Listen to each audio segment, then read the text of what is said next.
So I think it's fair to say that the Star Wars universe is utterly filled to the brim with heroes and villains, so much so that certain characters barely get a chance to shine, but when you take a deeper look at them, probably could have changed everything we know about the Star Wars universe. As I'm Jules, this is WhatCulture.com, and these are 9 minor characters who would have broken Star Wars.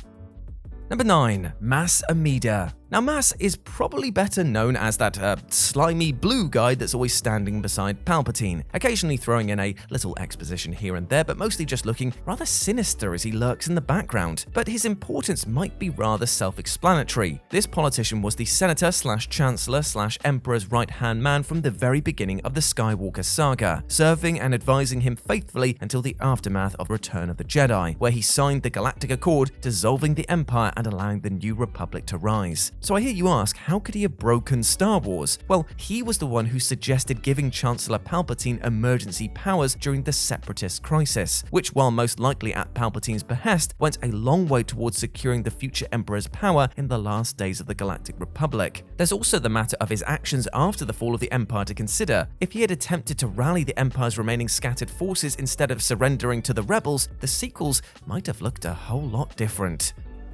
Number 8. Finis Valorum. While Valorum does briefly appear in The Phantom Menace, he is such a minor character in the saga that it's easy to forget his significance. You see, he was always a reasonably fair politician, although despite his well-meaning nature, he appeared to have a streak of disastrously bad luck. His soft nature and slower approach to things proved to be his downfall, paving the way for Palpatine to overthrow him, seize his power, and then go on to dissolve the Republic entirely. The saddest part is that if he'd been able to wise up to Palpatine's schemes, he could have easily exposed the would-be tyrant long before he ever had the chance to wreak galactic havoc.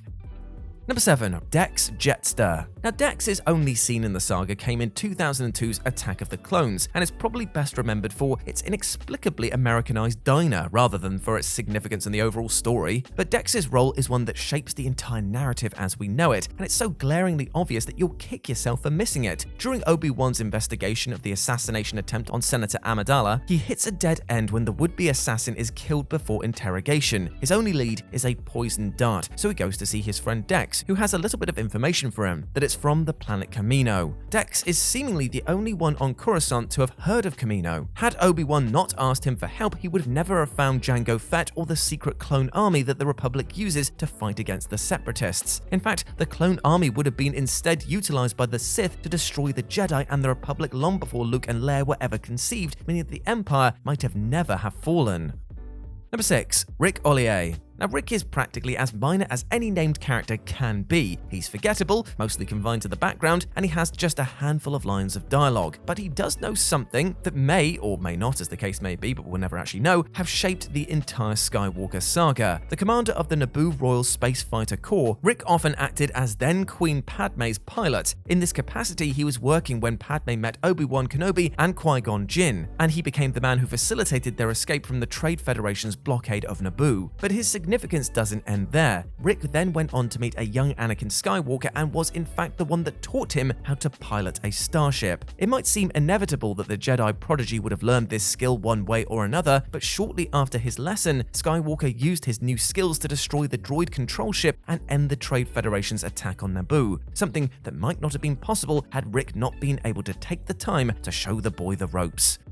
Number 5. Bale Organa. Now, it's true here that Organa is hardly a minor character in the Star Wars universe, but his arc in the movies was underdeveloped and entirely disproportionate to his role in the story. Throughout the prequel trilogy, Organa proved to be one of Senator Amidala's biggest allies and most trusted friends, despite having only a few scattered lines of dialogue. He was also friendly with the Jedi, something which, in the last days of the Republic, was nothing short of remarkable. Of course, he does little to actively influence the story until the closing scenes of Revenge of the Sith, in which he offers to raise a recently deceased Padme's daughter, keeping her heritage a secret from the newly turned Sith Lord Darth Vader. He was a valuable and level-headed member of the Senate, and when democracy failed, he continued to aid the Jedi in secret, despite the obvious danger that it would put him in. Had he simply decided against risking his life for the infant Leia, things could have played out very, very differently in the years to come.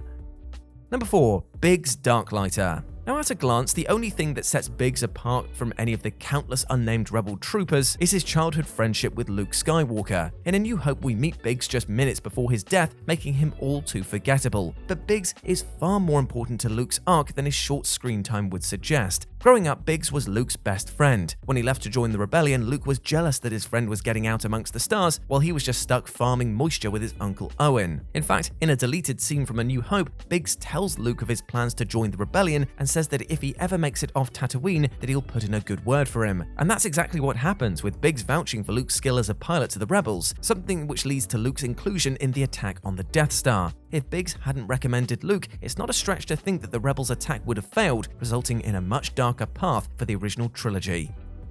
Number 3. Mon Mothma. In terms of Mothma's position as the leader of the rebellion, she's hardly a minor character, but much like Bale Organa, she's not given anywhere near the sort of screen time that you'd expect for somebody with such an important role to play, and it's easy to forget just how she shaped the narrative arc of the Skywalker saga. Her first on-screen appearance was in Return of the Jedi in a small supporting role, before going on briefly to appear in Revenge of the Sith, as well as Rogue One, a Star Wars story. She was the driving force behind the rescue of Jyn Erso in order to employ her help in obtaining the Death Star plans, an act which directly set up the events of A New Hope. Mothma also facilitated and organized the attack on the second Death Star, the destruction of which brought about the end of the Empire and her rise to the head of the New Republic. Mothma made countless choices both on and off screen throughout the saga that shaped the story to come, and if even one of these was a different decision, it could have derailed Star Wars as we know it.